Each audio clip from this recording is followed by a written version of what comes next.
¿Qué pensarías si te dijera que las palabras de la esposa de Job en la Biblia podrían significar algo completamente distinto a lo que siempre escuchaste? Sí, suena un poco increíble, ¿no? Durante siglos, hemos aceptado la traducción de su frase como maldice a Dios y muere, pero el hebreo original tiene algo más guardado, algo que nos hace preguntarnos si entendimos bien todo este tiempo. Y si en realidad, esta declaración oculta un significado más profundo, tal vez hasta un poco irónico, que podría cambiar cómo vemos toda la historia de Job. ¿Será posible que, al descubrir lo que realmente dijo, abramos una nueva puerta para entender el mensaje bíblico? Acompáñame en este viaje de palabras, donde cada matiz puede transformar lo que creímos saber y darnos una perspectiva inesperada. En hebreo, las palabras que encontramos en la historia de Job revelan un giro fascinante. En lugar de instar a Job a maldecir a Dios, su esposa en realidad dice algo más cercano a bendice a Elohim y muere. Curioso, ¿verdad? Es el tipo de detalle que nos hace reflexionar sobre cómo la traducción moldea nuestra comprensión. Imagínate cuántas generaciones tomaron la palabra maldecir literalmente. Esta diferencia parece pequeña, pero abre una nueva dimensión de su carácter y de la historia. ¿Por qué usaría bendecir en un momento tan oscuro? Ahí está el misterio que encierra el lenguaje. Cualquiera que estudie textos antiguos sabe que cada traducción es un filtro por donde fluye el significado.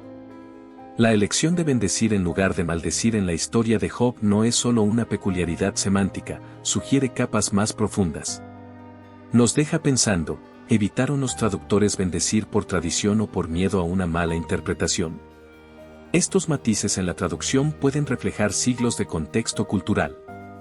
Pero, ¿qué podría haber sentido realmente la esposa de Job? Quizás sus palabras intentaban expresar algo complejo, algo crudo e irónico que solo el hebreo original podía captar. Y pensemos en la esposa de Job en su momento de desesperación. Frente a un sufrimiento inimaginable, tal vez sus palabras no fueron tan directas. En hebreo, una sola palabra puede transformar una frase, cambiando completamente el tono o la intención. ¿Será que bendecir oculta un sarcasmo profundo, una amargura que solo ellos podían entender? ¿O sugiere algo completamente distinto? Aquí yace una pista, un indicio de que solo estamos rascando la superficie de su intención, empujándonos hacia las interpretaciones que siguen. Las palabras de la esposa de Job, bendice a Elohim y muere, han dado lugar a interpretaciones muy interesantes. Dos perspectivas se destacan entre los estudiosos. La primera sugiere que ella hablaba con sarcasmo, como si lanzara una ironía amarga en medio de su sufrimiento. No es difícil imaginarla viendo a su esposo aferrarse a su fe mientras la desgracia se cierne sobre ellos, ¿no? En una situación tan desesperada, ¿por qué no recurrir al sarcasmo? Pero hay otra teoría más antigua, que también resulta reveladora. Esta segunda interpretación, la más aceptada, propone que los escribas que copiaron el texto optaron por suavizar el lenguaje. Según esta idea, escribir maldecir al lado de Elohim podría parecer irrespetuoso, una falta de reverencia hacia el nombre sagrado. En esa época, evitar una expresión negativa junto al nombre de Dios no era solo una costumbre, sino una muestra de profunda devoción. Así, bendice parece haberse insertado como una elección respetuosa, aunque en un contexto donde el sarcasmo seguía implícito. Ambas interpretaciones nos dejan con un enigma cultural y lingüístico. ¿Era sarcasmo puro o una muestra de reverencia de parte de los escribas? Es interesante pensar cómo una palabra en hebreo puede encerrar tantas capas de significado. Quizás, en esa frase, hay tanto del carácter de la esposa de Job como del cuidado de los escribas al transmitir el mensaje. Sin duda, esta cuestión plantea más preguntas sobre cómo las traducciones pueden afectar nuestra percepción. Y hablando de percepciones, ¿cómo reaccionó Job ante sus palabras? La respuesta de Job a las palabras de su esposa, aunque breve, es contundente y reveladora. A pesar de que ella utiliza bendice, Job reacciona con desagrado, como si captara la intención detrás de esa palabra. Le responde diciendo que habla como una mujer insensata, una reacción que muestra su incomodidad y rechazo. Esto sugiere que Job percibe en sus palabras una falta de respeto o un ánimo negativo, independientemente del término específico que haya usado. En este contexto, Job parece el bastión de integridad, mientras todo a su alrededor se desmorona. Es como si Job viera más allá de las palabras y sintiera el verdadero peso de la intención de su esposa. Quizás para él, esa insinuación de bendecir y morir resulta tan perturbadora como si le hubiese dicho maldecir. En su cultura, las palabras no solo comunican, también revelan el espíritu de quien las pronuncia. Su respuesta, aunque dura, refleja su fidelidad a su fe y su compromiso con lo que él considera sagrado. Enfrentarse a esa sugerencia sin caer en la tentación de reprochar su situación demuestra su entereza. Curiosamente, su respuesta deja un espacio para la reflexión. ¿Acaso su reacción es un reflejo de su fortaleza inquebrantable o de una desesperación contenida? No podemos dejar de pensar en lo que pasaría por la mente de Job mientras respondía. Entre las líneas de su respuesta hay una determinación férrea, pero también una humanidad que se enfrenta a lo inexplicable. ¿Y no es esa devoción la que lo hace tan notable? La reverencia hacia Dios sigue presente, incluso ante la provocación de su esposa.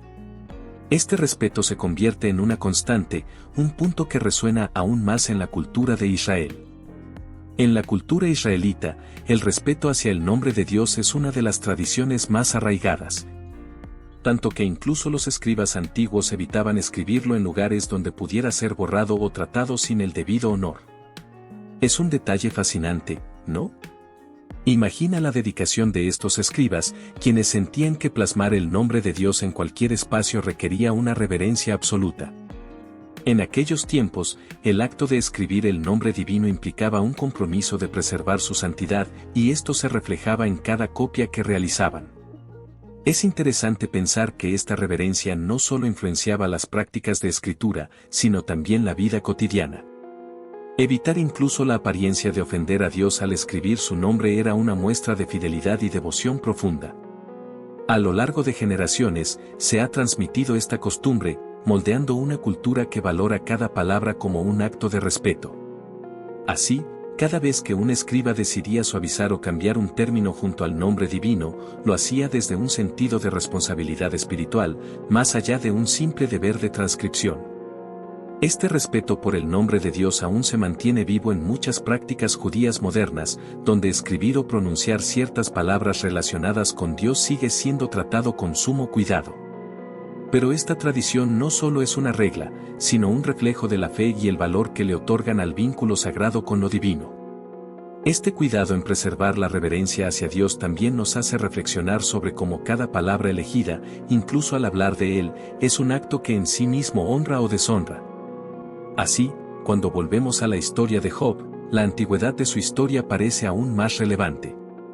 La historia de Job es considerada por muchos estudiosos como uno de los relatos más antiguos de la Biblia, quizá anterior incluso a figuras como Moisés o Abraham. Imagina el contexto de esa época, una era sin leyes mosaicas, sin los 10 mandamientos, un tiempo en que la fe de cada persona era más una búsqueda individual que una doctrina establecida. La vida de Job, con su longevidad de casi 200 años, se asemeja más a la de los patriarcas, una época donde la relación con Dios parecía menos institucional y más directa. Este origen tan antiguo añade una capa de misticismo a su historia. Job no menciona ni leyes ni mandamientos, lo cual da a entender que su devoción y su sufrimiento ocurren en un momento donde no existía un sistema de fe establecido. Sin embargo, su historia ha perdurado, hablándonos desde un tiempo tan lejano que trasciende culturas y épocas. Es como si Job representara el prototipo de la humanidad frente al misterio de la fe y el sufrimiento. Su historia nos acerca a las raíces de la búsqueda espiritual en su forma más cruda y primitiva. Este contexto nos invita a reflexionar sobre lo esencial en la experiencia humana, esa conexión directa que se mantiene viva sin importar el tiempo o las circunstancias. Job, como figura arcaica, encarna un tipo de devoción que no se basa en leyes externas, sino en algo mucho más profundo. Tal vez esa es la razón por la cual su historia resuena aún hoy, desde la antigüedad hasta nuestros días, en una continua conversación sobre la naturaleza de la fe y la relación del hombre con lo divino. En este sentido, entender a Job es también acercarnos al lenguaje original en el que se escribió su historia. Y entonces, después de sumergirnos en esta exploración del verdadero significado de las palabras de la esposa de Job, surge una pregunta provocadora. ¿Qué otras enseñanzas en las Escrituras podrían ser más profundas de lo que imaginamos? ¿Cuántas veces hemos aceptado lo que leemos sin examinar cada detalle? Quizás es momento de redescubrir las historias bíblicas, buscando esas sutilezas que enriquecen nuestra fe. Ahora, imagina cómo este nuevo conocimiento podría transformar tu perspectiva. ¿No te inspira a investigar más? Si quieres seguir explorando temas como este y descubrir más misterios ocultos en el lenguaje bíblico, suscríbete al canal y activa las notificaciones. Nos vemos en el próximo video para seguir aprendiendo juntos.